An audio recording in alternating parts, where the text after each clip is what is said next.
जनरीतियाँ फ्लॉकवेज जनरीतियाँ समाज में मान्यता प्राप्त अथवा स्वीकृति व्यवहार की प्राणी है। समाज के सदस्य के रूप में कार्य करने के जो तरीके सदस्यों के द्वारा अपनाए जाते हैं उसे ही जनरीति कहते हैं। माता पिता गुरु एवं विद्वजनों का सम्मान करना, अभिवादन एवं वेशभूषा, भोजन संबंधी शिष्टाचार जनरीतियाँ के उदाहरण हैं। विशेषताएं पहला, जनरीतियाँ स्वतः विकसित होती है तथा यह समाज द्वारा निर्मित होती है। दूसरा, जनरीतियाँ समाज में व्यवहार करने संबंधित मान्यता प्राप्त तरीके हैं। तीसरा, जनरीतियों का पालन व्यक्तियों द्वारा स्वतः अचेतन रूप से किया जाता है। चौथा, जनरीतियाँ समाज और उसके मूल्यों से अनुकूलन करने में उपयोग होते हैं। पांचवा, जनरीतियाँ समाज के सदस्यों के व्यवहारों में एकरूपता लाने के साथ साथ उनके व्यवहार पर नियंत्रण भी रखती है। छठवां, जनरीतियाँ पीढ़ी दर पीढ़ी हस्तांतरित होती रहती है। सातवां, जनरीतियाँ अलिखित होती है, अतः यह अलिखित कानून की भांति स्पष्ट नहीं होती है। आठवां, जनरीतियाँ के उल्लंघन पर निदान, निंदा, आलोचना, परिहास आदि के रूप में प्रतिक्रिया होती है। लोकाचार मोरेस, जब जनरीतियाँ अपने साथ समूह कल्याण की भावना एवं उचित अनुचित का विचार जोड़ लेती है तो वह लोकाचार में बदल जाती है। लोकाचार के उदाहरण सती प्रथा, बाल विवाह, विधवा विवाह निषेध एवं अंतर्विवाह, गोत्र के नियम, उत्तराधिकार का नियम आदि हैं।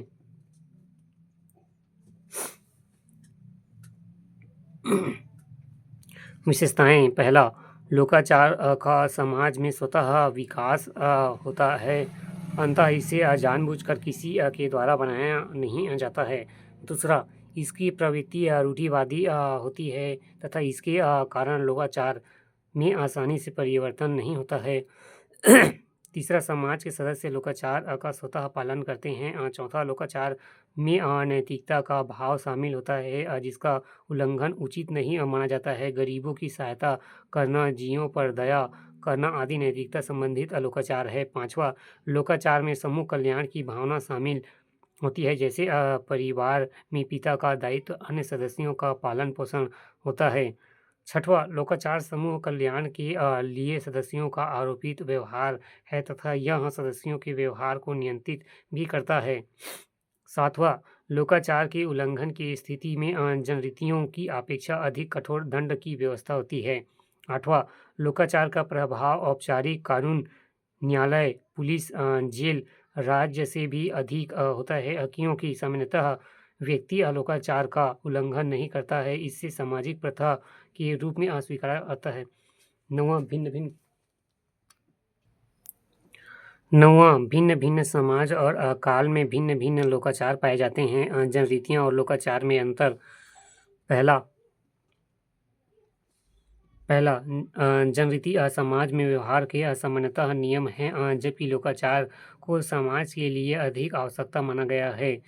दूसरा, जनरीति मुख्यतः व्यक्ति के व्यवहार से संबंधित होती है जबकि लोकाचार की प्रवृत्ति सामूहिक होती है तथा इसे समाज कल्याण के लिए आवश्यकता माना जाता है। तीसरा, जनरीति और लोकाचार में उचित अनुचित के भेद के आधार पर भिन्नता पाई जाती है।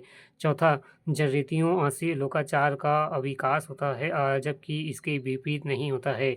पांचवा, जनरीति को लोकाचार की अपेक्षा तेजी से परिवर्तन होता है जबकि लोकाचार में परिवर्तन धीमी गति से होता है।